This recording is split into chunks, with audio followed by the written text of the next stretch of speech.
March 22nd, 1997, around 11 p.m., a red pickup truck pulled up to Sandra Gale Ringwald in downtown East Side. It was nasty and it smelled bad. Sandra was addicted to cocaine and heroin, and she also liked speedballs, which is a mix of the two, and injected. The truck's driver asked her how much for a blowjob, and she told him it was $40. He asked how much for a little more. He said he wanted to take her to his place in Coquitlam. She said, "No, that's pretty far out." But the driver said he'd make it 100 and he'd have her back by 1 a.m. Sandra agreed, and she hopped in. The driver told her that everybody there called her Willie, and there were cans of soda in the truck, and she asked if she could have one. Willie said yes. Then she noticed a bra on the floor of the truck, and she picked it up and asked whose that was, and Willie said, "Oh, a working girl must have left it in there." They chatted the rest of the way, but she asked him to stop at a gas station because she needed to go to the bathroom. Willie said they were only 2 minutes from his place. They pulled into the driveway of the farm. They passed a house. Sandra asked who lives there. He told her his brother lived there. They got to the back of the property where there was a trailer. Willie parked and headed for the trailer, and Sandra followed. The place was filthy. Willie said that they were going to the back room. Sandra couldn't believe how disgusting the place was. And they got to the bedroom, and there wasn't even a bed in it. There was a sleeping bag with a thick roll of plastic next to it. Willie handed Sandra $100. They had sex, and it lasted about 5 minutes. When Willie finished, they got up and they got dressed again. She still needed to use the bathroom, so she went in and she started to shoot up a speedball. She asked Willie to use the phone so she could call her boyfriend to let him know that she was heading back. She didn't know the number for the hotel, so she opened up the phone book. While she was looking through it, Willie crept up behind her. She turned around and Willie grabbed her hand and started caressing it, and then he immediately slapped a handcuff on her wrist. She had two options at this point: fight or die. And we'll bring you the rest of this later in the episode when it happens in the timeline. In other words, put a knife in that.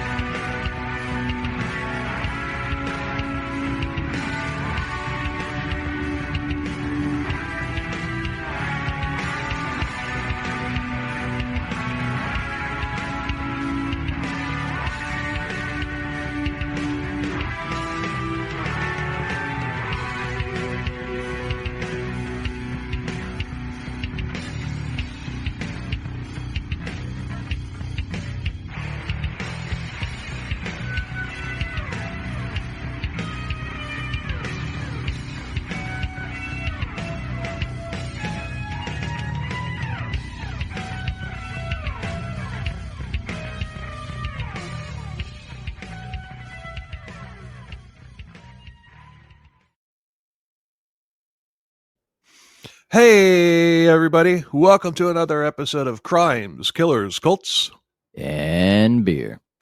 And beer. Just two crazy Florida men drinking beer and talking about true crime because that flows good. It shall flow. It floweth. Shall floweth within. My cup floweth over. So, welcome to Willie Pickton Part 2. This is the sixth story of the Canada binge. And in Part 1, we covered Willie's upbringing and early adulthood. While we didn't cover any actual murders by Willie, we did highlight several, multiple signs that he was a brutal serial killer, as well as some of the shady dealings that he was involved with, including a chop shop. God damn it, no. Chop shop that worked with the Hells Angels. Oh boy, and I forgot to do this. Yeah, so I forgot to turn on my flashy lights.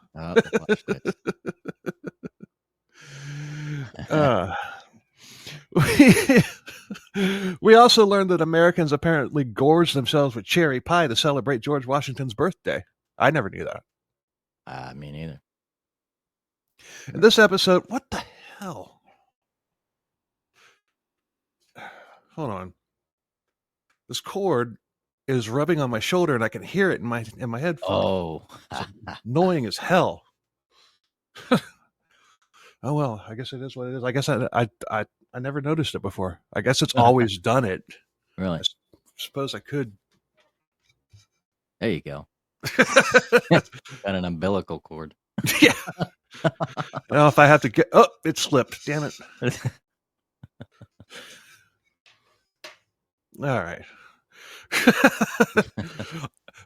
I don't know why I never noticed it before. It's futile. Screw it. There you go. Only you can hear it. Yeah. I don't know if it obviously does it all the time.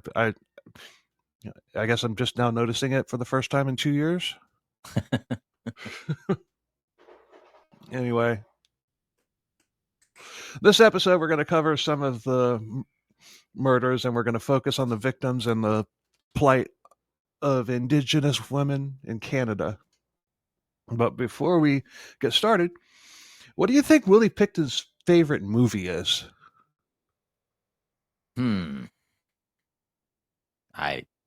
Take a guess. Shit.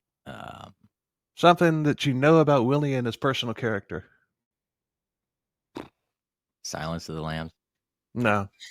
That's too literal. It's Dirty Harry. Dirty.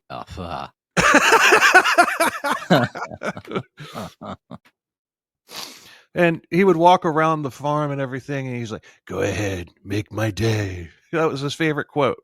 Oh, okay. But the Dirty Harry, the irony is not lost on me. No. He is sure dirty. That is one dirty, filthy SOB. One dirty dude. Yeah. One dirty duck offspring. Quack. The duck was too short-lived in part one. Yeah. But that came from a friend of his, Lisa Yelds, who we're going to talk about later in this episode. She was the one. I think she was the one that he befriended when he was 13 and she was 5, and then they lost contact. I think that's the same girl. I think. Huh. I didn't come across that later on in the book, but that book is like reading an instruction manual for the space shuttle. Yeah. Every time I hear the word Lisa, it reminds me of some of the skits from Pauly Shore. Lisa. Yeah. Investigators believe that Willie Pickton began picking up sex workers from Vancouver's downtown east side in early 1975, but women didn't start disappearing until 1979. The first woman to go missing was Louise Grant, who disappeared from the east side in 1984.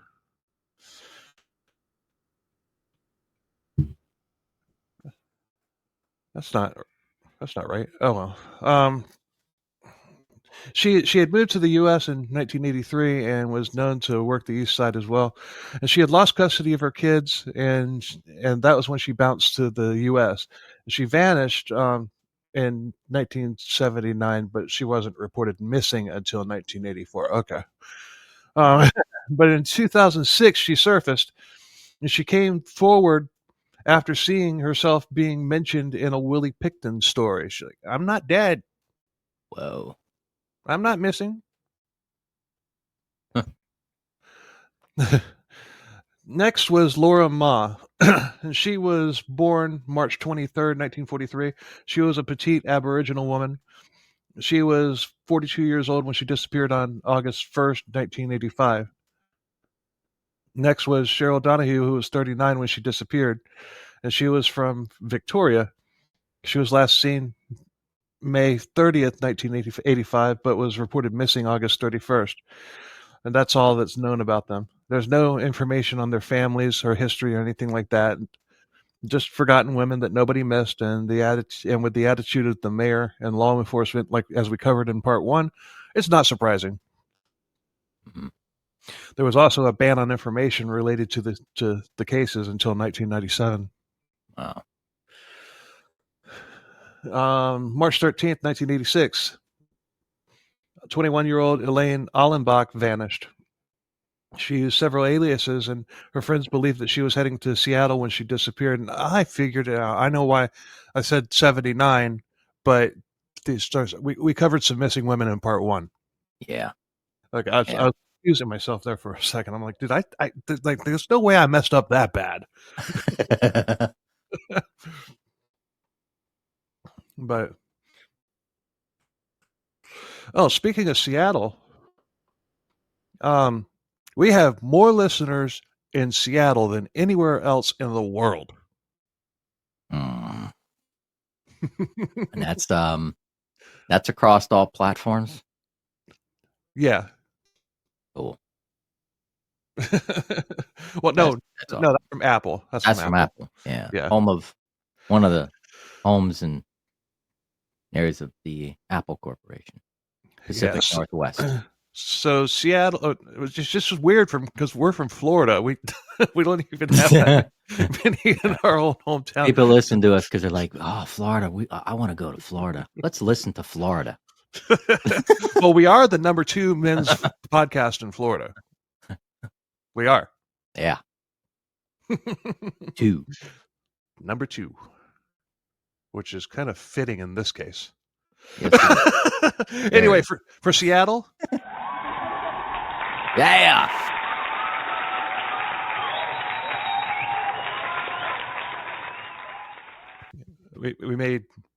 We know where to do our first live event. And that's going to cost us a hell of a lot of money to get up there and make that happen.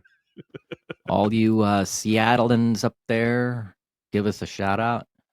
Yeah, because we just gave you one. Up there and visit. We'll be happy to visit. Hell yeah. Yeah. So 2 years later, 15-year-old Teresa Ann Williams disappeared on July 21st, 1988. She was 15, but she already had 2 children. And she had run away from home at 13 with her friend, and she had found her way to downtown East Side. Police found her leg bone in a park near West Coast Reduction, and it was identified years later. So draw your own conclusions there. Did you have a chance to look up Google Maps and check out West Coast Reduction? I have not yet, but that's I'm almost. Yeah, I'm tempting. It just looks ominous. I mean, it's just, and the whole area. It's just it looks exactly like you would picture it. Well, I don't know how you would picture it, but it looked exactly like I pictured it. In 1989, 34-year-old Elaine Dumba disappeared. And she lived in downtown Eastside and was part of a large family in Saskatchewan. All of the family members were worried about her and they cared about her. And a cousin said that she was dearly loved and that her loss was terrible for the family. The same cousin said years later that the authorities still don't want to talk about it. 30-year-old Ingrid Sowett from Burnaby had schizophrenia. She disappeared August 28, 1989, and she had been with her mother that day, said goodbye to her, and then went to see her boyfriend. Her boyfriend never saw her, and she was never seen again. She wasn't a prostitute, and she wasn't on drugs. None of these people's disappearances were very high on the police department's priority list. In the 1970s, the FBI had formed the Behavioral Science Unit with rock star profiler John Douglas. By 1991, the RCMP had put together their own version of the BHU with officers trained by the BHU. And they had an emerging rock star profiler of their own named Ron McKay. McKay and the RCMP were disturbed over the Vancouver Police Department's attitude toward all of these missing women, and they were putting pressure on them. And in response, the Vancouver Police Department handed them over case files from 25 missing and or murdered sex workers. They were ordered by the RCMP. They're ordered. Vancouver didn't just say, "Oh, here you go." They had to be ordered to do it. Yeah. And while they were trying to figure out how to proceed, another woman vanished. 25-year-old Nancy Clark vanished August 22nd, 1991. She was seen around midnight on the street, and she had 2 girls, an 8-year-old and an 8-month-old. Also, August 22nd, the day that she disappeared, was her older daughter's birthday. And Oh. they didn't know at this time, but Willie Pickton was in Vancouver at the time on a job with Dave. Mm. They had taken separate vehicles. Willie showed up at home the next day. So McKay put together a task force of other profilers. They put the women's files into groups based on links to their cases, and they mapped them out, and they came to a conclusion that there was, in fact, a serial killer at work, maybe 2.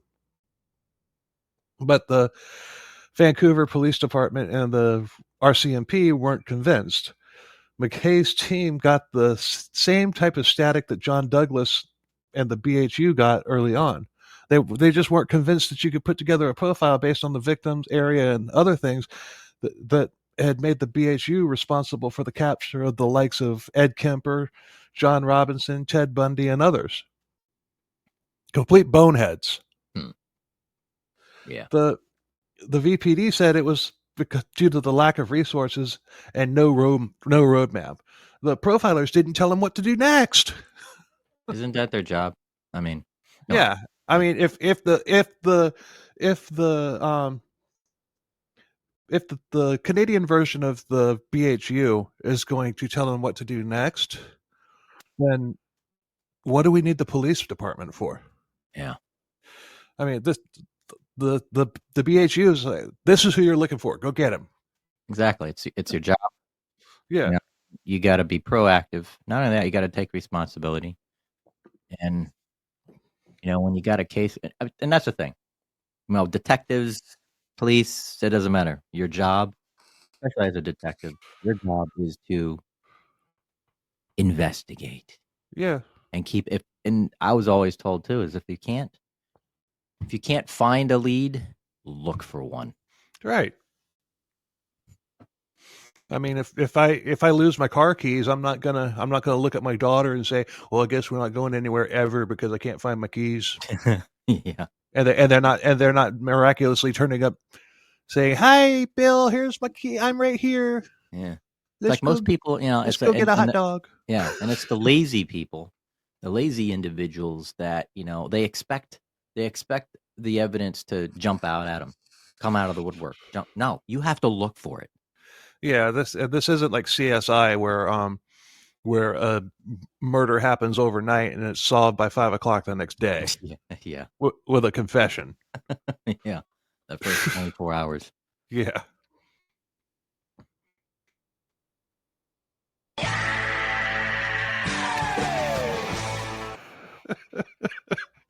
That was fitting.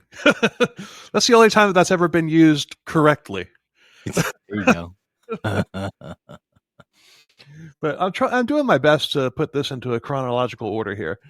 I'm trying to mention things in the order that they happen. And we've talked about how much of a slob Willie was, but Dave wasn't much better. He had his business and he spared every expense by cutting corners. He would bring back chemicals from the construction sites and just dump it on his land rather than dispose of it properly. Scott Chubb, one of Dave's employees, said that they would just mix that stuff in with the topsoil, and with the soil that they would ship out of their topsoil business. So I can imagine there were a lot of gardens that died. Oh yeah, or that wouldn't grow anything. Dave's ways of procuring work trucks and trailers was to take a truck on a test drive from a car dealership, go have a key made, and then late at night go back to the dealership and steal the truck.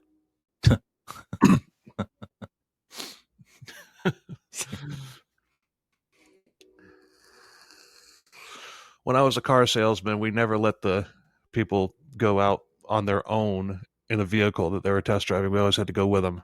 Oh yeah. Need a witness. Well, not only that, you're locking down the sale because you've got them in a captive environment. Yeah. Yeah.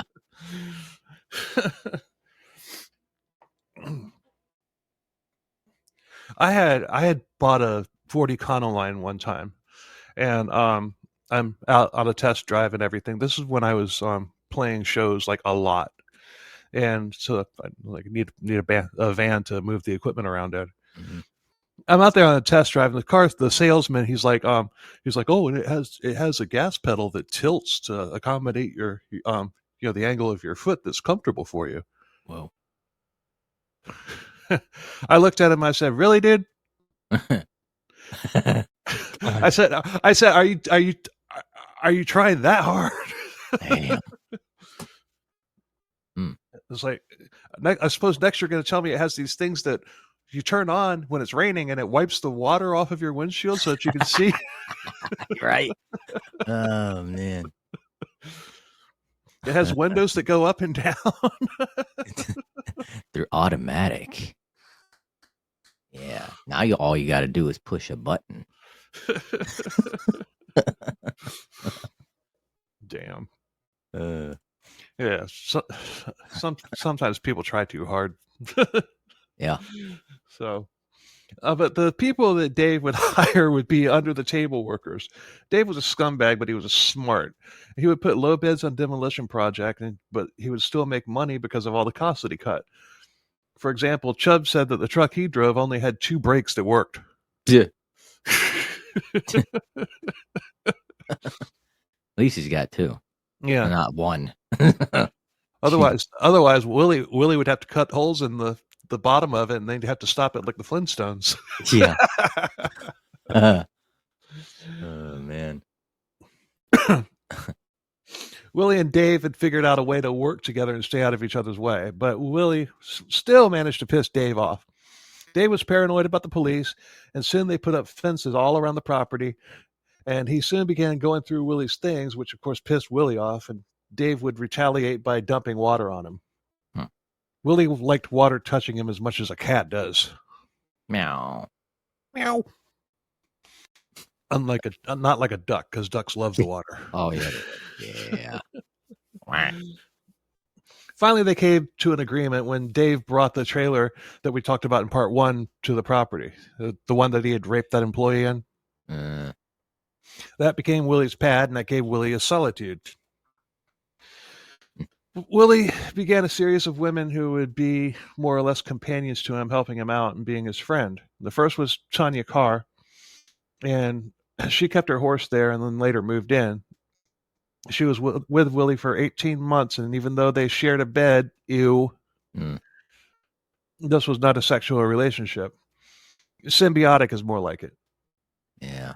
The only thing that she knew that Willie was doing with women was a sex worker that he liked, Gina Houston, and she would frequently come over, but she wasn't a typical prostitute. She used her body to get what she wanted from men. She was a con artist. But he was a player. Yes, she was just a sex worker with a more finely tuned MO. She was a businesswoman. Yeah, exactly. She comes up later. June 6, 1992, 39-year-old Kathleen Watley vanished. She was a black woman, and gentrification had begun happening, and black people began moving to downtown East Side. The plight of indigenous women in Canada was similar to that of black people in the U.S.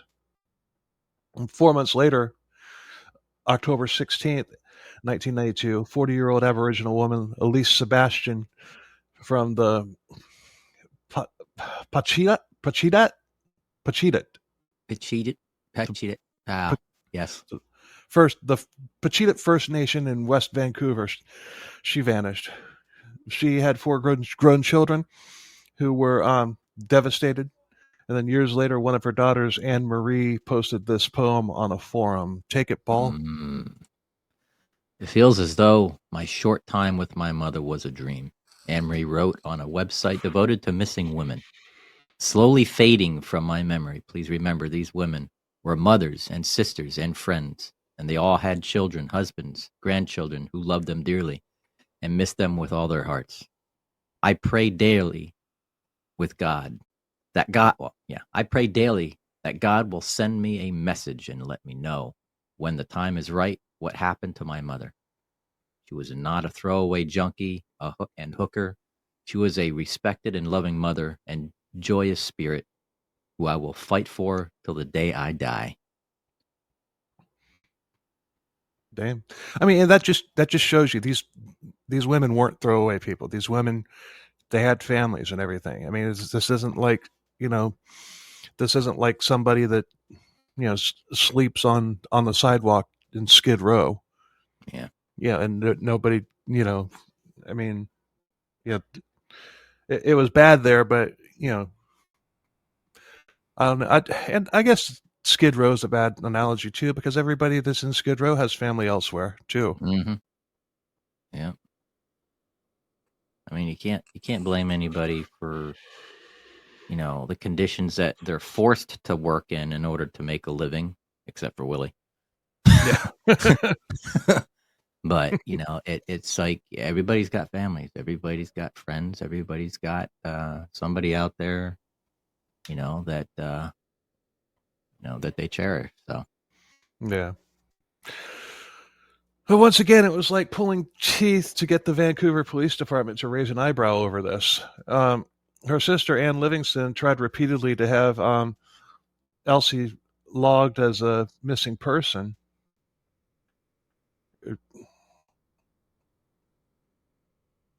What the hell did I do here? something just crickets.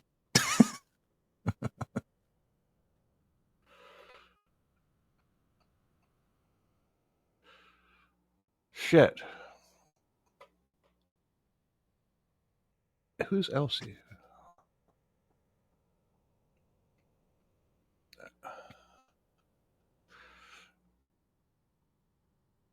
Oh.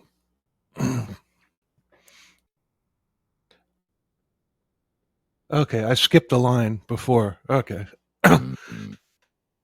Don't worry about marking that up because you know you had your monologue in there. Let's just leave it. October 16th, 1992, 40-year-old Aboriginal woman Elsie Sebastian from or Elise Sebastian from the Pachita First Nation in West Vancouver vanished. She had 4 grown children who were devastated. Okay, and then her daughter did the things you read. Once again, it was like pulling teeth to get the Vancouver Police Department to raise an eyebrow over this. Her sister, Ann Livingston, tried repeatedly to have Elise logged as a missing person, but it was just crickets. She was told that she wasn't a close enough relative to make a report. She was also told that 40-year-old Native American women don't go missing. Okay, then what would you call it? Right? Vacation. They go on a walkabout. No, wait, that's Yeah. Australia. Walkabout. That's Australia. They went on holiday. They went on holiday. That's Britain. Yeah, but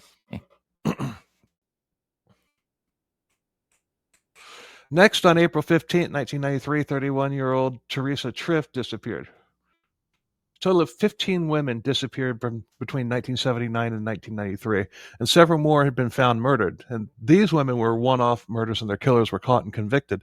So there's a precedence here. The police would work the case if a murdered body was found, but if a woman was missing, she had left of her own accord. December 17th, 1993, 35-year-old Lee Miner called her sister Erin to say that she was coming home for Christmas, which meant that she needed money. She had moved to downtown East Side and began sex work after getting hooked on drugs. And her family was well off too, and they were raising her daughter, who was born in 1986. She was on downtown East Side for less than a year, and Lee never arrived or even called that Christmas. When the family lobbied Vancouver Police Department about her disappearance, the police still weren't interested. The following year, Vancouver Police Department downsized and cut 49 police officers. Wow, that's a lot. Yeah, I mean, but it shows you what their priorities are or are not.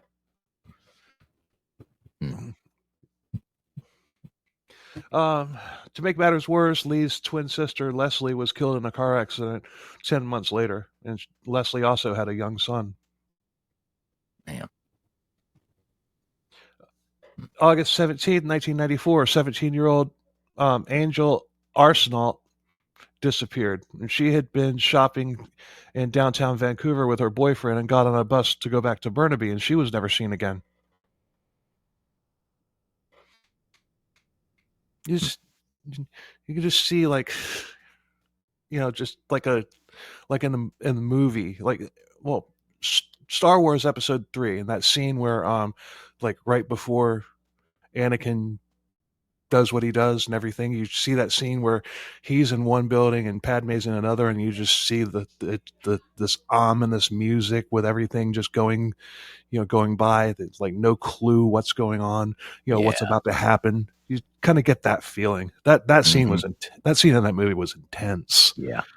It's just like all these people just going about their lives. They have no fucking clue what's literally about to happen. Yeah. And it's just the music that they put in the backdrop of that was just chills. Chills now, even though I get chills every time I see it and even think about it. And that movie came out in 2003? Yeah. 2004?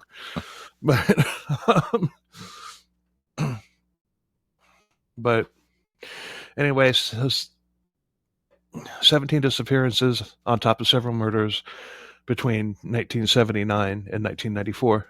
One officer said that those numbers are unfortunate, but they're about normal for the district, eh? Ah, jeez. It's that's normal. It's normal, eh? Man, what freaking clueless. I know, lazy. They don't even want to do their jobs. Yeah, just give me a donut. I got some fresh made syrup here. Yeah. But this isn't just isolated to Canada. This is cops. This is cops everywhere in big cities when it comes to druggies and sex workers. Yeah, unless you're Rudy Giuliani. Yeah, but he came in with an iron fist and cleaned shit up. Yeah. But then again, if you think about that, I mean, some of the people that he did just threw him in jail. Like people like we're talking about, that didn't do anything good for them. It's just a no-win scenario. I mean, you got the people off the street, but you've just put a Band-Aid on the problem. You haven't fixed anything. I mean, yeah, for a period, New York City was safe. Yeah. But where were all those people? They were in prison. They weren't being rehabilitated or anything. Yeah. Over the years, they just started shutting down all the state-run mental hospitals and institutions, and now everybody's out on the street. Yep. I listened to an episode about Richard Chase. He's somebody that we'll cover at some point. That guy was, they took a different approach. It's like if that guy had just gotten the help that he needed as a kid, none of this happens. Yeah. None of what he did happens. And I can kind of see that, and hearing their take on it, it's kind of influenced how I'm going to cover it too when we cover that case, because they're right. I don't know when we're going to cover that one. It's a heavy hitter, so I'd like to space those out, and we're doing the heavy hitter right now. But so there's 17 disappearances on top of several solved murders between 79 and 94, and I already said that. Then 1995 came and showed a spike in these numbers, 5 in 1 year. A Jane Doe was found murdered in February. 27-year-old Catherine Gonzalez, who disappeared in March.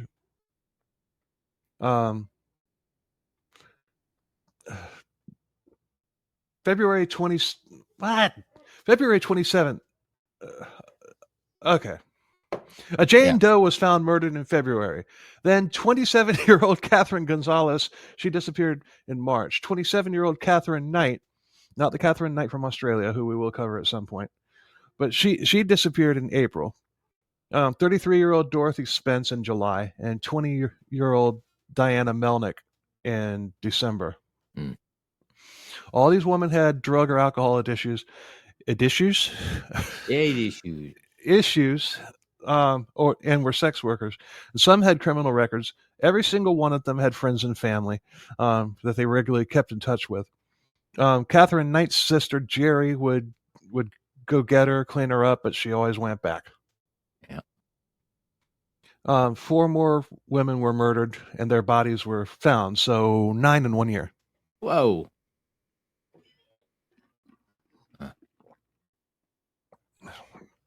Downtown East Side probably isn't even 5 square miles. Yeah. So also 3 more women were found dead in wooded areas outside of Vancouver. These probably weren't Pickton's victims, but they all did live in the downtown East Side. A man named Ronald McCauley was the prime suspect for a while because he had attempted to murder a downtown East Side sex worker when he was out on a jail release program due to violent offender status. That was revoked when he tried to kill a woman that he had picked up from the Astoria Hotel. He shouldn't have been out in the first place. Yeah. The Pinky Promise Release Program doesn't work. Nope. I don't care what Dick Darwin says. Right. I'll let you out on good behavior. What the hell is that? Good behavior. But this guy had violent offender status. According to Morgan, that's like that's their loophole to keep you in prison for life, literally. Yep. In Canada, according to Morgan, as we found out on the Marriotts and Melvins episode. Yeah. I don't know. Maybe you got to start looking at the DAs. I don't know if they have the DAs up there like we do here in the States. That's the Crown. Yeah. Crown. The Crown. But Gary Ridgway, the Green River Killer, was suspected in over 45 murders in and near Seattle, but they didn't have enough evidence to arrest him. In 1987, he started going to Vancouver. There's no evidence that he killed any women in downtown East Side, but when he was arrested, his truck had area maps in it of Vancouver.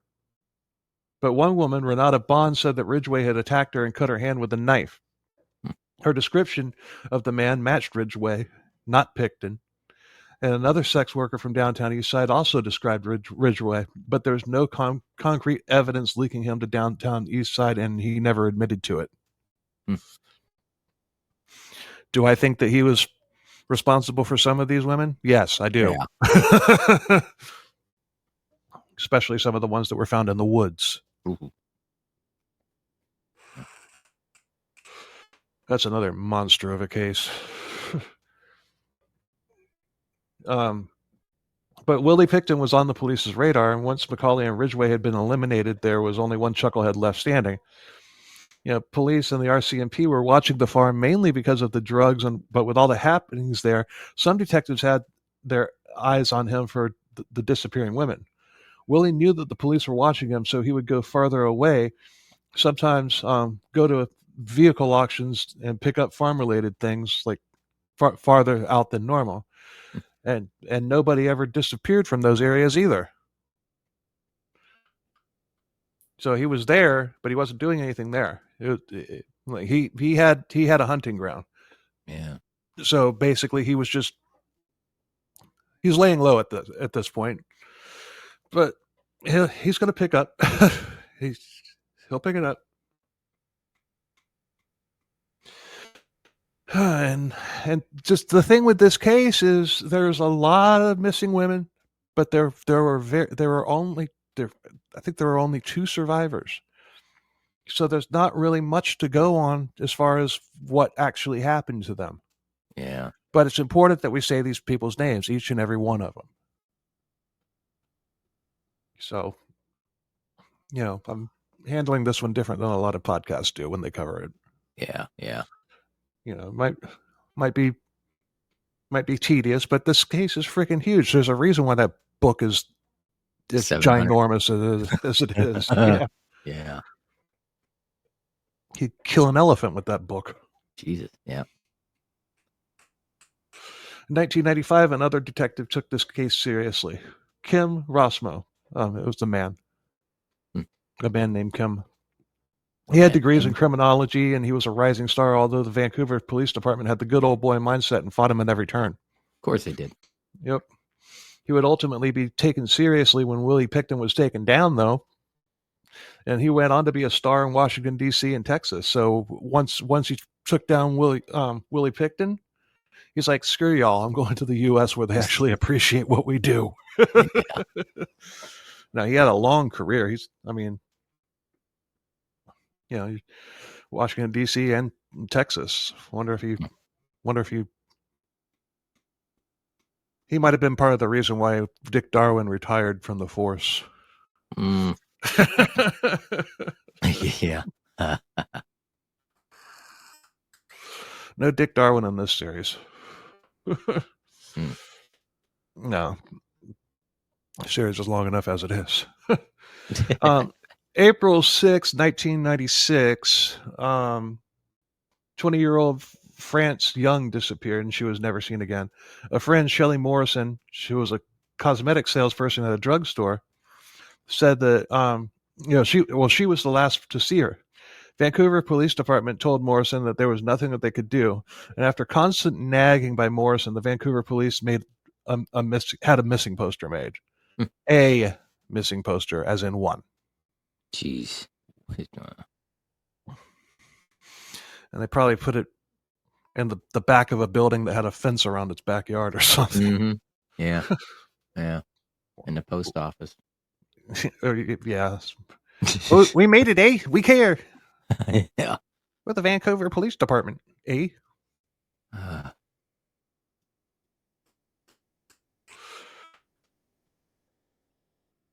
October 29th, 1996, 20-year-old Tanya Holk disappeared. She had a baby boy and had shared custody of him with the baby's father. And she had dropped the baby off with her ex for 3 days instead of 2 because she wanted to go to a Halloween party. No problem.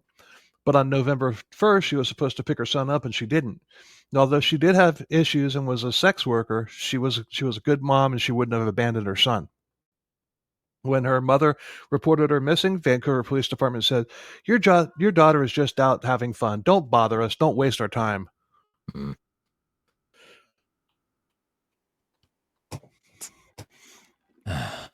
Yeah, with all these people, coming up missing, and somebody puts in a report. No, don't bother us. We're working on some other cases. Not the ones that are currently missing. You know damn well that if the daughter of one of these police officers went missing in that area, they'd have every cop in the province working it. Oh yeah. Yep. Even if the girl was a sex worker, they would still all hands on deck. Yeah. Kind of like when a little white girl goes missing in the U.S. Yeah. By 1996, everybody knew that there was a serial killer on the loose, and the only people who were actually concerned with it were the sex workers. They had put together a bad date list that they would check in with, and they check in with each other, letting them know who they were leaving with and when they got back. This was at the Wish organization, which was basically a safe house. They actually had it there, a physical bad date book. Wow. Smart. Yeah, starting to treat the business like a real business where you're logging in everything. Yeah, but it didn't make any difference. Clock in, clock out. Willie was very shrewd. But like I said, most of these women were addicted to various drugs, and this was something that was well known to Willie, and he capitalized on that. And he would provide drugs that would make him more popular to go with, regardless of how dirty he was or how bad he smelled. That would change, though. One woman, Tracy Byen, had a run-in with Willie, and he wasn't on her list of regulars. And one night he pulled up next to her, said he wanted a blowjob, and she said it would be $40. he agreed. She got into the truck, and the smell almost made her say to hell with it. Willie brought her back to her property and into his trailer, which was even worse. And she said that as soon as you got into the kitchen, you couldn't go any farther because there were clothes, boxes, and anything you could imagine blocking the way. Willie wanted to go to the bedroom, but Tracy couldn't get past the mess, so they did their business there in the kitchen. God. When they finished and Willie couldn't find his wallet, he accused Tracy of taking it, and he grabbed her purse and started going through it. He pulled out a knife and closed in on her and slashed at her shirt and cut 2 buttons off of it. And Tracy ran out of the trailer, and Willie came out and he gave her back her purse, and he had rage in his eyes in the trailer. But when he came out, he had completely calmed down, just completely flipped the switch, and he's just good old Uncle Willie again. He drove Tracy back to downtown East Side, and all the way back he was talking about how he liked to help the working girls get off of drugs. He said they got one chance, and if they went back to the drugs, they didn't deserve to live. He said they were useless and they were better off dead. Wow. Yeah, this was a new wrinkle in his MO. He started picking up the girls with the worst habits, and specifically the ones who were actively in withdrawal, after making friends with them, and promised to help them get off dope. But Tracy didn't do drugs with customers, and she didn't ask him for drugs, so Willie assumed that she didn't do them. But this incident did land Willie on the bad date list. Lisa Yelds, Willie's best friend, she was ride or die. She didn't judge him, and she was the only person to tell him to take a bath, and she'd tell him he was getting ripe, and he would shoot back telling her that she needed to get outside with her cigarette. Yeah, you're gonna smell at my house, eh? Get that cigarette out of here. Jeez. I'd rather have the cigarette smoke to cover the freaking stench. Yeah.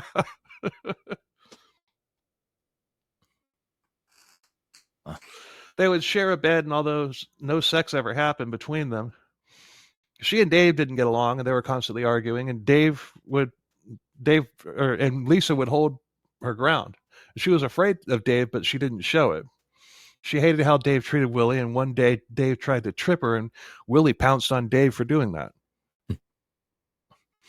Yeah, it's safe to say that if Willie did love her, and I imagine he did have romantic feelings toward her, but he was afraid to act on them. I mean, he even bought her a brand new Trans Am. Whoa. Yeah, with T-tops and... Huh. Around this time, I'm glad that they went back to the classic version of the classic looks with the Camaros. Oh yeah. They're newer ones though. It's like when they came back out with the Camaro back in 2011, 2010. I got at the time I bought the 2012 when they relaunched it, and they kept a lot of the body style. But then a couple years later, they decided to redesign it, keep the frame, because the frame is actually is the Cadillac, the same frame as the Cadillac. Really? And I forgot what model of the Cadillac it was. MTX, MT, something like that. I don't know. But you can see it in the design. Unfortunately, they redesigned it again. And after that, I'm like, nope, I don't like it. Done. What I think it's funny is like NASCAR is using Mustangs and Camaros now. Yeah. But Toyota's still using Camrys. And Dodge is using the Chargers. Yeah. But Toyota shouldn't be in there anyway. But NASCAR is not NASCAR anymore anyway. No. But you got the Mustang, you got the Charger, and you got the Camaro and a Camry. But Toyota wins a lot of races. Yep. Man.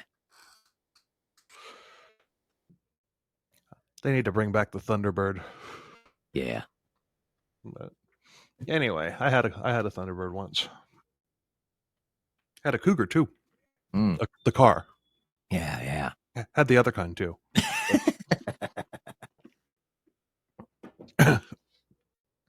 Around this time in the late 80s, early 90s, Dave and the Hells Angels had begun hosting cockfights at their parties.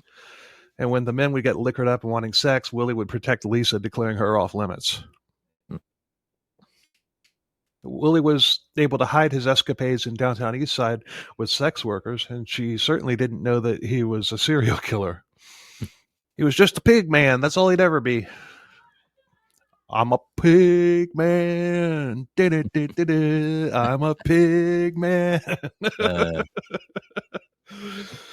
Oh, damn, I wish I had thought about that. I would have made a cover. Yeah. A parody of Soul Man. Maybe I'll do that for part 3. There you go. Or part 4. God. Ooh. I haven't ruled out a part 4 yet. I won't know until part 3 is done. Yeah. I hope it doesn't go 4 parts. But this didn't mean that she was oblivious to his dark side. She later said that he reminded her of Ed Gein, and she never told anybody about that until after Willie had went down. She was a true crime fan, and she read lots of books about him. And Lisa, if you're a CKCB listener, I'd like to interview you on a CKCB features episode. So email me. Mm-hmm. Seriously, I would. If she reached out, I'd interview her in a heartbeat. Yeah.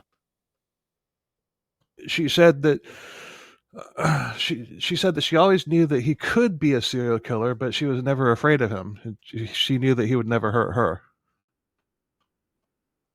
In 1995, Dave was demolishing a pub called the Boo Pub, and he had an idea. It was a wild club that even had saddles mounted on the stools. Yeah. It was a haven for bikers, drugs, and strippers. A picture of Porky's. That's what I'm picturing. Yeah. He was making more money off he was making lots of money off cockfighting, and he figured that he could make a lot more if he owned his own bar. So he was very careful in taking this building down, and everything bar related he kept in good shape and salvaged and brought back to the farm. He got Scott Chubb and a crew together to build the place, and they came up with a name that was a tribute to their deceased and beloved father, Leonard. And what would this place be called? Piggy Palace, Good Time Society. Woohoo! Oink, oink. Piggy Palace. I'm going to make an ad for Piggy Palace for the next episode. I'm going to do it. I'll use my Pee Wee Gaskins voice. Before too long, they had a place with a large bar, tables, dance floor, stage lights, disco ball. They even had a kitchen. It was probably nicer than the Boo Pub. Yeah. It could hold 150 people as well, but it held a lot more than that, if you know what I'm saying. Fire code. Mm-hmm. Local bands as well as touring bands played there. It's a band called 24/7. You ever heard of them? Canadian band? No. They played there too. There's rumors that Nickelback even played there. Ooh. Nickelback is never confirmed or denied. Mm. I wouldn't either.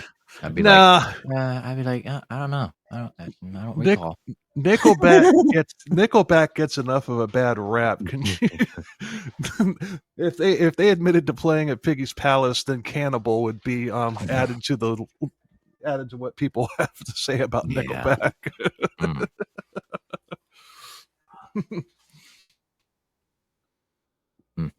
But punk bands, the Addicts and the Steve Doors even wrote a song called Piggy Palace.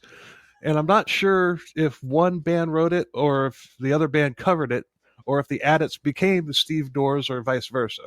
Either way, you can find the song online, and both versions are pretty good. In 1996, the brothers registered their farm with the Canadian government.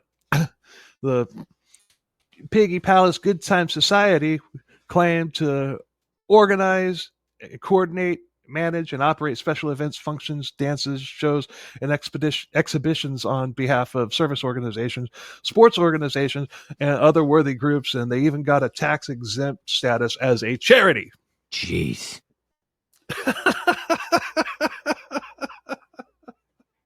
Oh, man. Yeah, I guess we can do just about anything. I wonder if whoever was headed that department in there maybe was a retired Vancouver police officer.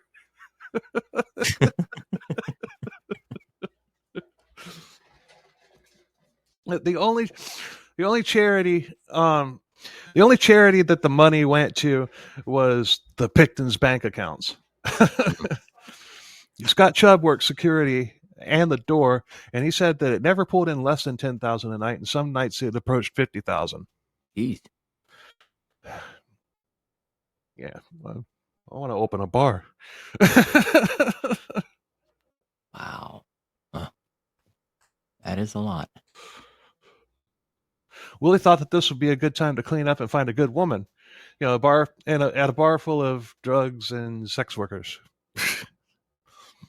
Then again, he's not exactly a prize either. He cleaned up and he got a wig from Hair Club for Men.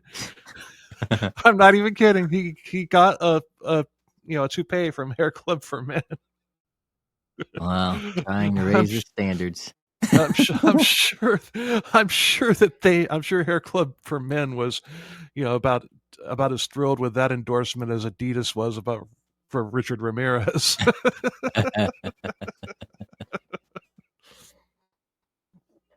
Oh man. Ooh. He actually took a shower, he wore clean clothes, and he actually looked attractive. Scott Chubb said that he didn't even recognize the new Willie and almost had a heart attack when he realized it was him.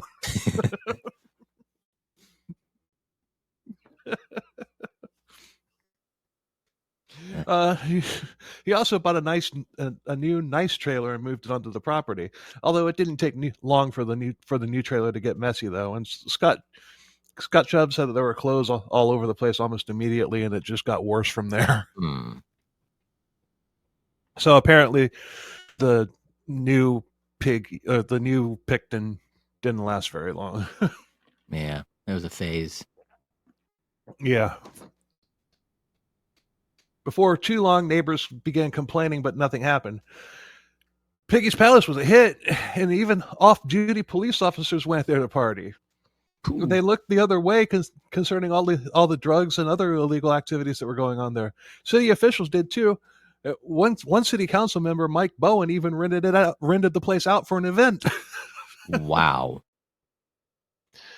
Now, if they're making between $10,000 and $50,000 a night, imagine how much it cost to rent it out for a private event. I can imagine. Unless it was like during the day on a Sunday or something like that before it opened. Yeah.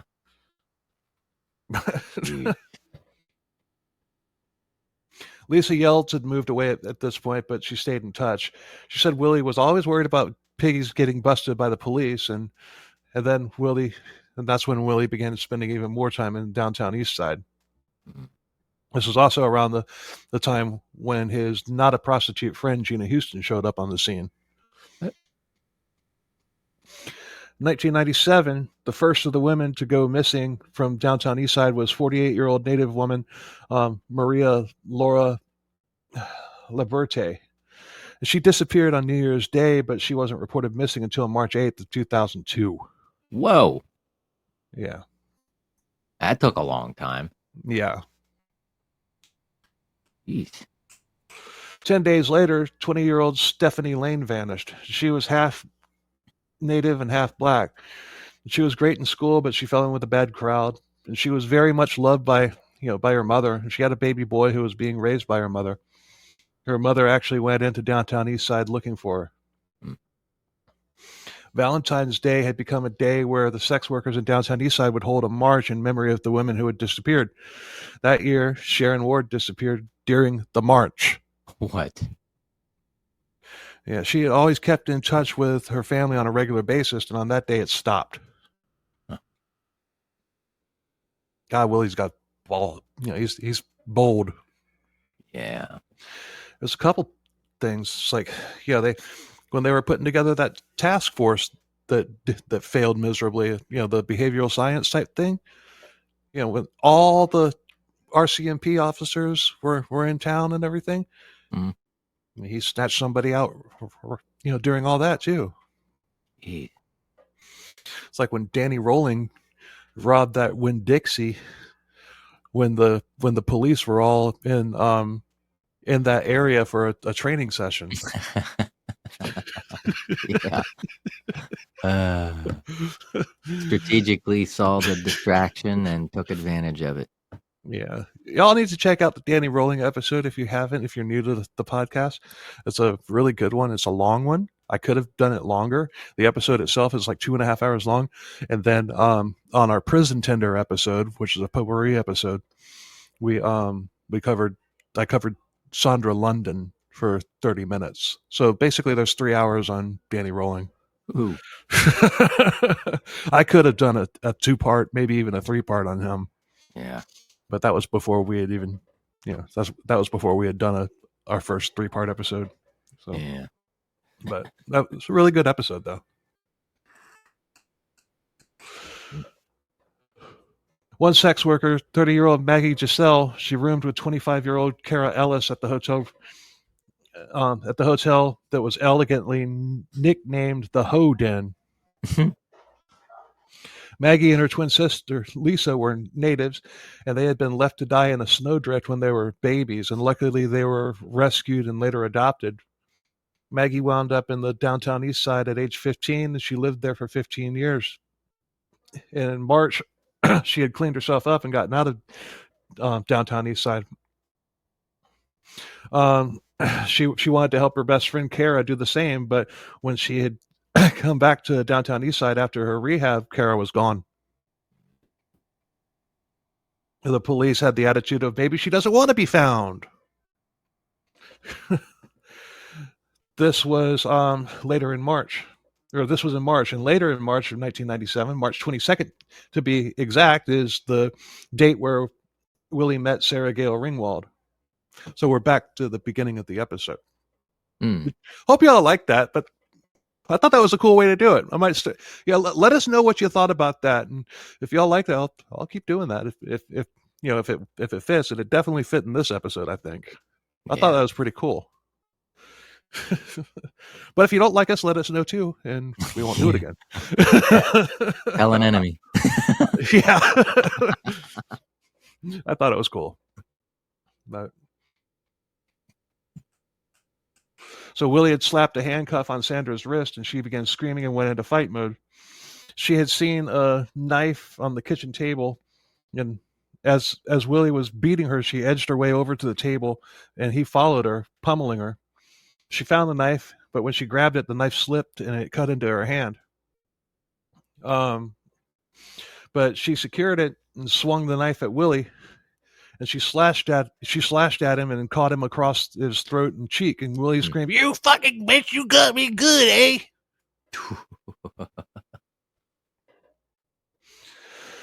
He grabbed a rag and he pressed it to his neck, and with his other hand, he grabbed a stick and hurled it at her. Sandra picked up a potted plant and threw it at Willie. Yeah.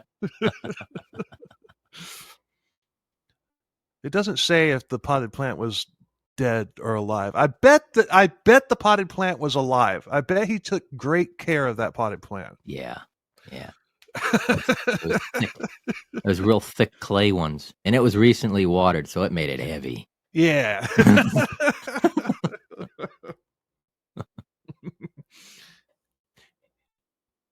Of all the things I lost, what I missed the most was my carnation in the pot that Sandra threw at me. Right.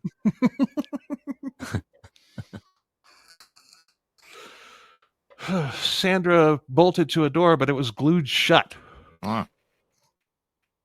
She tried to kick out a window, but it didn't break because it was plexiglass. And Willie was on her again. They were exchanging blows, and they fell, and the fight continued, and they scurried across the filthy floor, and Sandy blacked out, but when she came to, she and Willie were outside by Willie's truck. So she blacked out, but her body kept going. Mm. That's interesting detail there. Yeah. She continued. Willie was still trying to get the knife from her, and she continued slashing at Willie. And Willie got the knife from Sandy, and he stabbed her twice in the abdomen and in a lung. And he was about to go in for the kill, but suddenly he dropped to the ground unconscious due to blood loss. And Sandra wasn't doing that well either. She also had lost a lot of blood, but she ran to the gate and out into the street. She ran to the nearest house and beat on the door, but nobody answered. She then saw headlights, and as the car went by, she saw a man and a woman in the car. So it wasn't Willie, thankfully, and she flagged them down. The car passed, and it turned around and headed back. They saw a woman practically naked with her guts spilling out and covered with blood. Like intestines were like protruding out of her. Oh. She still had the knife in her hand, and they're like, "Hey, don't stab us!" But she's this, and she tossed it aside. And they helped her into the car, and she told them that if she died, it was the guy on the property who lived in the trailer who did this to her. And the couple dialed 911 on their cell phone, and within minutes they heard sirens. Sandra passed out, and the man told the police officer what she had told him about the man across the street. At the hospital, it was determined that Sandra would live, and they brought her into the operating room and began, fixing her. But they couldn't help but notice that she had a handcuff on her wrist. About that time, a second stabbing victim had been admitted. Whoa. They took off his clothing and they put it in bags for safekeeping, and one of the orderlies found a handcuff key in the man's pocket. On a hunch, they took the key to Sandra, and the key opened the handcuffs. Willie had showed up at the hospital, too. They could have gotten him right there. Right then and there, they could have gotten him. Yeah. But this, of course, raised questions. Who attacked first? Who was the victim and who was the antagonist? The next day, Both. Well, no, Sandra wasn't the antagonist. She was. Yeah. It was self-defense. Yeah. The next day, the police questioned Sandra, and she told them everything that happened. And also while in the hospital, she, Sandra got detoxed and she got cleaned up. And once she was out, she checked into a methadone clinic. But she did wind up back on the street, but this time as a drug dealer and not a sex worker. And I don't believe that she got back on drugs. But, she's been on the streets her entire life. That's what she knows. And she knows that she can make money as a drug dealer, apparently. So that's what she did. Willie's version of the story was far less detailed. He just said, "Some bitch stabbed me." But neither of them mentioned the sex transaction. Dave hired Lisa Yells to come clean up and take care of Willie. Later, Willie told Lisa the details, still different from Sandra's version. He said, "Take it, Paul." I was in Vancouver having a little rest in my pickup when this hooker knocks on my window and wakes me up. I ask how much. She says $200. I say, okay. We go back to the trailer.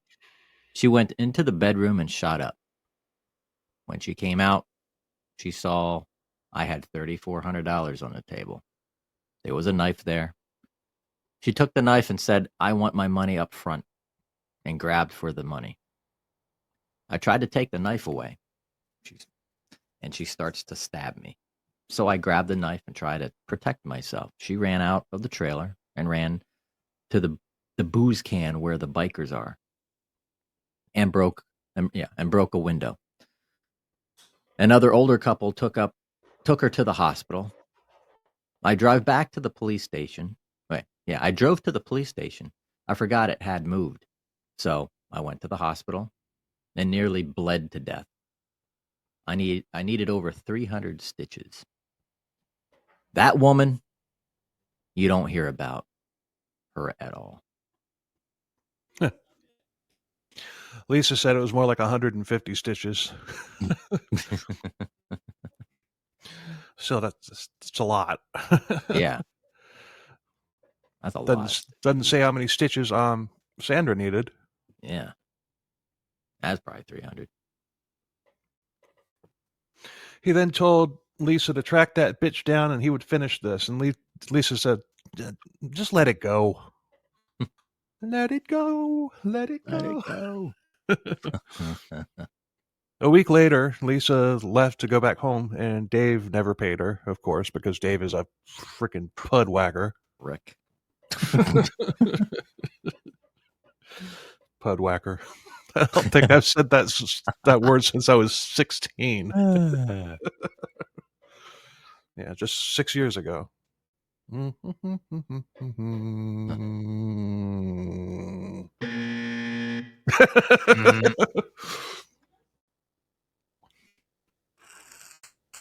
paper ran the story but didn't name any names, but said that it was said that the 49-year-old man would likely be charged. Willie was charged on April 8th of 1997, one count of attempted murder on Sandra by repeatedly stabbing her and with unlawful confinement and aggravated assault. Willie lawyered up, and the attorney dug up all kinds of dirt on Sandra, but Sandra was afraid of Willie, and she didn't show up at court. So all the charges against Willie were dropped.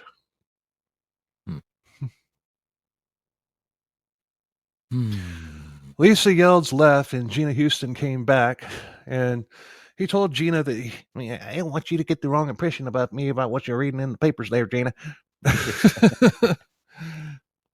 But I mean, it wouldn't even mattered because the papers never released his name. Yeah. So what are you saying there, Willie? Oh, I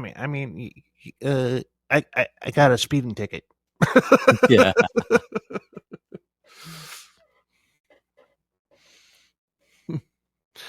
I ran a stop sign. Not like my brother. I didn't run anybody over. Right. Just a minor traffic violation. Yeah. I don't want you getting a bad impression of me because of that. Eh? Don't worry about the dents in the vehicle.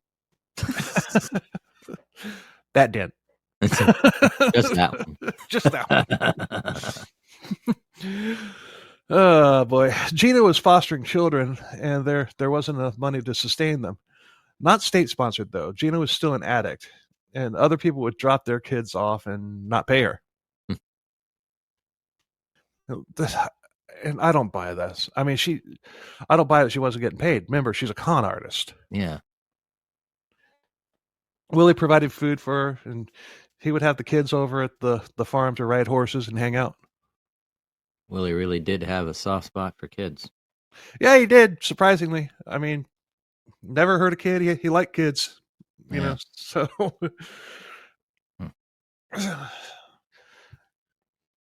Raises the question, even the worst parents wouldn't want to bring their kid around Willie. Yeah. If they knew. But on the surface, he's just a weird guy, but he loves the kids. Yeah.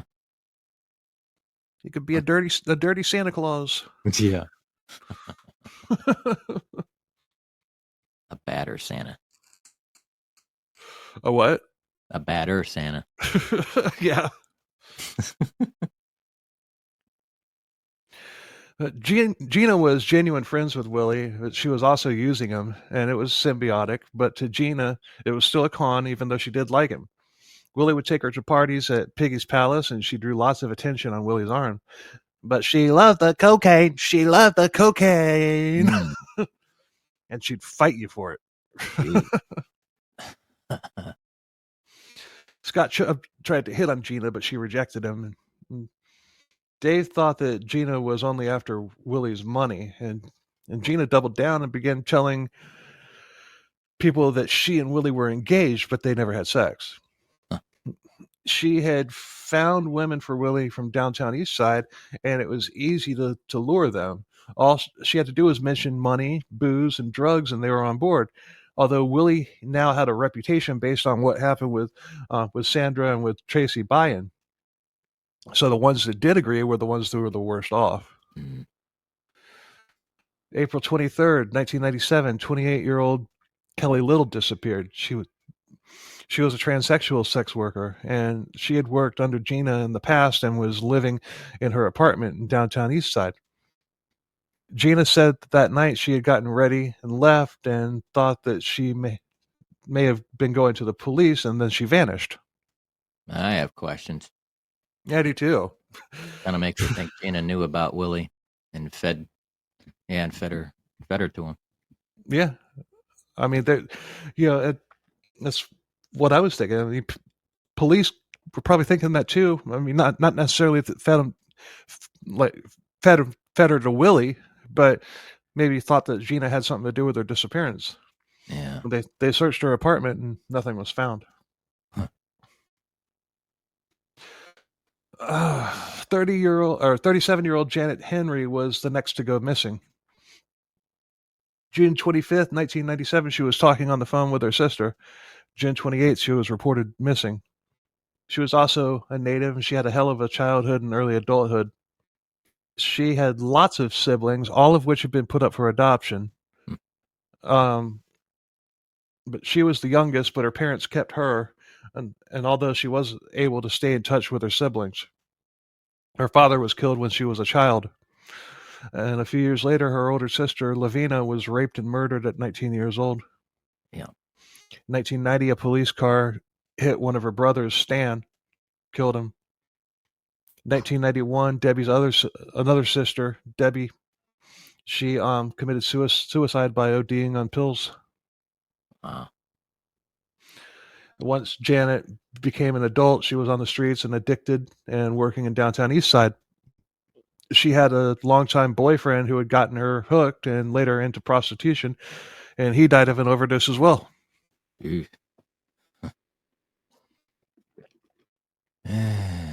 Occupational hazards. Yeah, but I mean, she just, her life was, her life was hell. Mm-hmm. All through it. Yeah.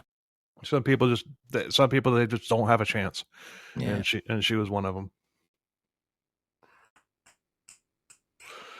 A few months before she disappeared, she was raped and nearly killed by a man named John Sylvie, or John Gary.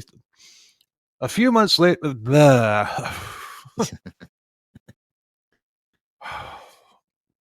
a few months before she disappeared, she was raped and nearly killed by a John named John Gary Sylvie. He was convicted, and she was awarded $3,500 in damages. Again, damages. Like what? Like, yeah. I just never get it when a court rules damages. John wasn't even imprisoned. Yeah. She was going to the police when she disappeared because she had thought that Sylvia was going to go after her sister Sandra. So he was out. He was out. He shouldn't have been out for attempted murder, rape and attempted murder.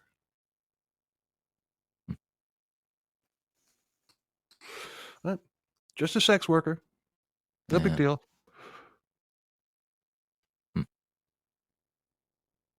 But here's your $3,500. Go buy a milkshake. Yeah.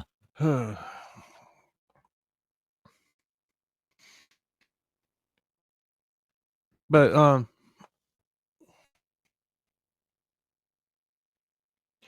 Sandra, after when she disappeared, Sandra went out and passed out photos of Janet all through downtown Eastside, but nobody had seen anything. That's not necessarily out of the ordinary. Nobody saw who any of those women left with. Yeah, exactly. I mean, and Willie was sly too. However, one of her other sisters said that Janet had told her that she often went to parties at Uncle Willie's place.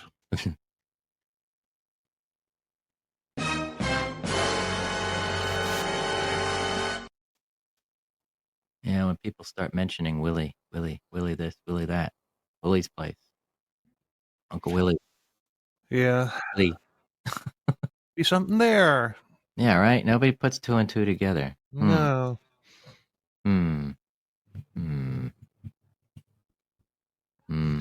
Too much fluoride in the water. You know, you just reminded me of something.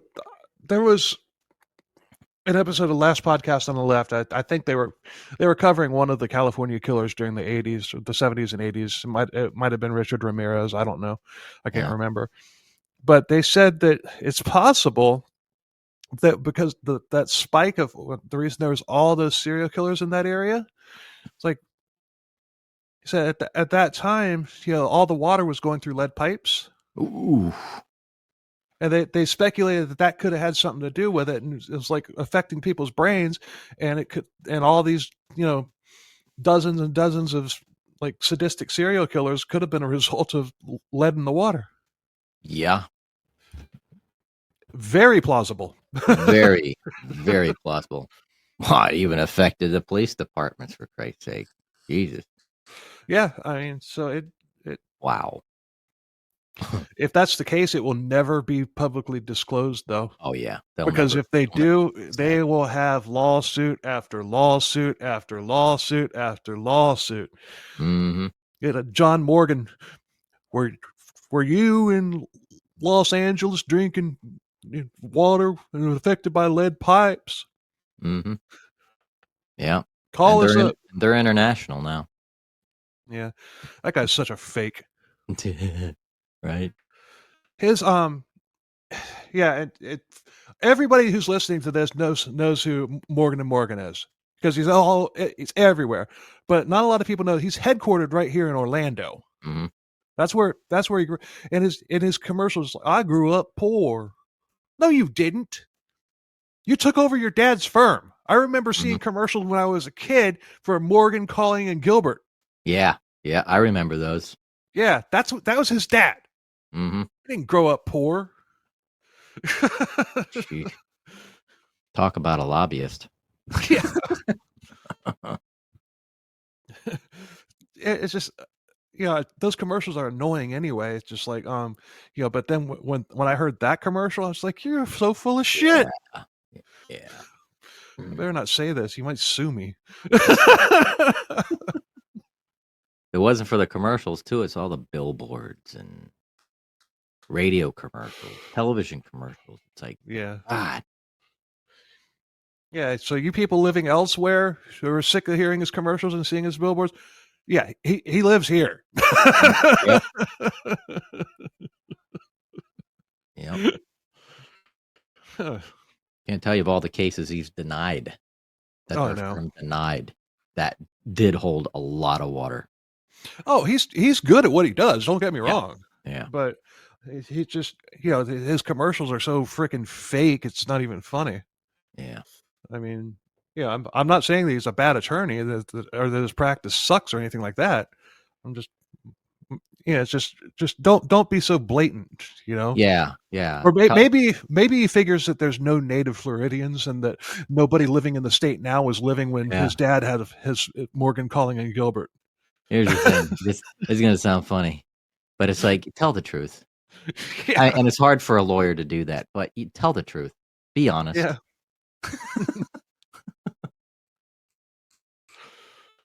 It was Morgan, Calling, and Gilbert, then it was Morgan and Calling, and then John Morgan came in, so it was Morgan, and Calling, and now it's just Morgan and Morgan. Yeah. So anyway, hashtag, but I digress. Don't sue me, John Morgan. I ain't got anything. Yeah, neither do I.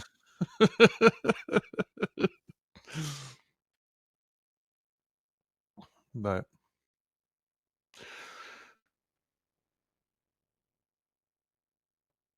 where would I go? Okay. Oh, and no more women disappeared until August of 1997 when 32-year-old Helen Hallmark disappeared. She had a normal upbringing, but she got into drugs in high school. In her late teens, she gave birth to a baby girl who she put up for adoption, and she was already a sex worker at that point.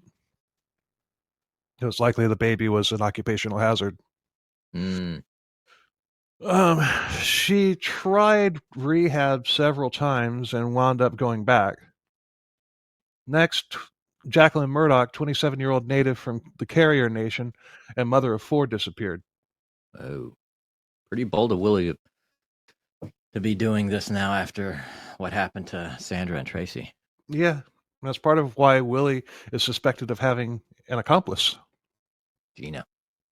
Yeah, it's a fair guess. Yeah. She had a monetary reasons to help him. Yeah, but it was never proven. And I honestly think Dave was oblivious to all of this. I don't think Dave killed anybody, or I don't think that he knew it. But Willie was caught in the act leading up to his arrest, but all that will be in part 3. Anyway, people noticed when she disappeared, and she had her kids living with her. So obviously they could have noticed immediately, hey, where's mom? But her mother took the kids in, and when the police actually did put out posters for her, they actually put out more than one. They used a much older picture of her from before she got into drugs. You just wasted all that ink and paper, because they're not looking for what she looked like currently. They're looking for a Julia Roberts in Pretty Woman. Mm-hmm. And that's not what she was. That's yeah. I don't know why they do that. It's Well, I mean, if they that movie doesn't take place if that story doesn't happen if they used an actual sex worker from the street. Yeah. You're not going to find any that look like Julia Roberts. No. You can, but you got to go to places like Vegas. Yeah, Vegas and Atlantic City, maybe. Places where it's legal. Mm-hmm. Where it's like some countries where it's an actual business and it is legal, and it's more, they call it an escort service. Well, I think it should be legal here, like everywhere. Make it a lot safer. Right. I'm serious. Yeah. It's going to happen anyway. There's a reason why it's called the oldest profession, and it's going to happen anyway. If it's legal, if it's legal, then cases like this don't happen. Yeah. Yeah. If you kill one, you're more than likely going to get caught because it's going to be documented who you went with. Yep, everything is documented. Like I'm saying, it's a job. You clock in, you clock out. Yeah, so I mean, yeah, I think for that reason it should be legal. Kind of where you get a tax stamp. Yeah. I don't know. I kind of lean libertarian on things like that, and even drugs. Yeah, you legalize certain things, then there's a you private put the cartels, public regulation on it. And you put the cartels out of business. Yeah, yeah. Although, what would happen if, like, cocaine or whatever? Oh, I don't see meth ever becoming legal, but but still, if you make cocaine legal, cartels are going to just find something else to do. They're not going to go away. That might actually have something to do with why it's still illegal. Yeah, But they already have systems in place to kind of monitor the cartels and have agreements with them and all that stuff. Can you imagine if the cartel, if it went, if cocaine all of a sudden was legalized in the U.S. and the cartels, you would see them coming across the border in places like Juarez and San Diego and stuff like that, and just fucking shit up left and right. Yeah. Put the DEA out of business unless they become the oversight. Yeah. But I really do think that there's something to that. A little bit of fear, maybe True. not fear, but part of them, they're like, okay, well, if we legalize cocaine, then that's going to piss off the cartels, and the cartels, number one, they're going to kill a whole bunch of people. Number two, they're just going to find something else, and we already kind of have, a handle on it somewhat the way it is now, so let's just leave it the way it is now. Not to mention the fact that, they can make underhanded money from the cartels as well. Yeah. It's not the cocaine. Well, drugs will never be legalized, like in the libertarian stance on it. That'll never happen. No. Prostitution might, but not cocaine or heroin. Not only that, it'll affect. It's systemic. It'll affect the pharmaceutical industries that are making trillions of dollars a year. You know, a lot of their ingredients are pretty much the same, but it's like that's regulated. So, yeah. Excuse me. Oh, damn. There's water. Anyway, we're almost done. I'm getting faster at delivering these. I could probably put 10 more pages and still been under 2 hours. Yeah.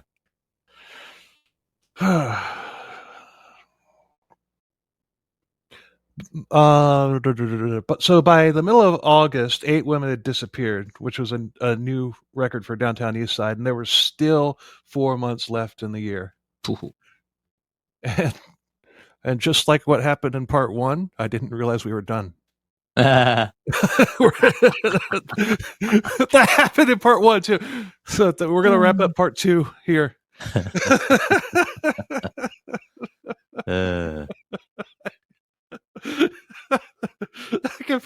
That's 2 times in a row that happened. Yeah, but in part 3, hopefully part 3 is the last one. And actually, you know what? If I'm getting to around this number of pages in part 3, and there's still like a good ways to go, I'm just going to keep going, because if I can get it like maybe 10 more, part 3 is probably going to be the longest episode anyway. Mm-hmm. So yeah, I'll go further now that I can knock out 30 pages in an hour and a half. Yeah. So, but we're gonna cover. I mean, there were times when Pickton, when he was like literally walked in on with with a body hanging from in this barn. Jeez. But I don't know, but I'm not gonna not cover each and every single one of these victims. I tried that. I try that on all of our episodes. Like it's if they all they all deserve to. If their names are there, then yeah. If it's a Jane Doe, I'll say it's a Jane Doe. But yeah, and their names are more important than the killer's names, in my opinion. Yep. Oh yeah, more important. So anyway, thanks a lot for listening. We appreciate the hell out of it. Oh yeah. And don't forget to like and subscribe and rate and review and all that other stuff. Yeah. Like, comment, share, follow. We need T Marie 13's comment on Apple to go away. So we need more. Yeah. Yeah, we're still talking about you, T Marie 13. Paul's like, I didn't have anything to do with that. I wasn't on the show then. No. Yeah, she called us boring and monotone. I'm not monotone. I do. Yeah, how's that monotone? Jesus, not like Ben Stein. Yeah. If you like us, tell a friend. If you hate us, tell an enemy. Yes, and we will be back next week. That's monotone, Team Marie 13. But yeah, but please, comment. We got a pretty good star rating on Apple. We just need some more comments to push that one down. We have 2 comments on Apple. 2, just 2. One of them just says great banner, and that's a 5-star. So we appreciate that. Absolutely. Oh, and yeah, we love Team Marie 13 too. She's my friend. But anyway, until next week. Later.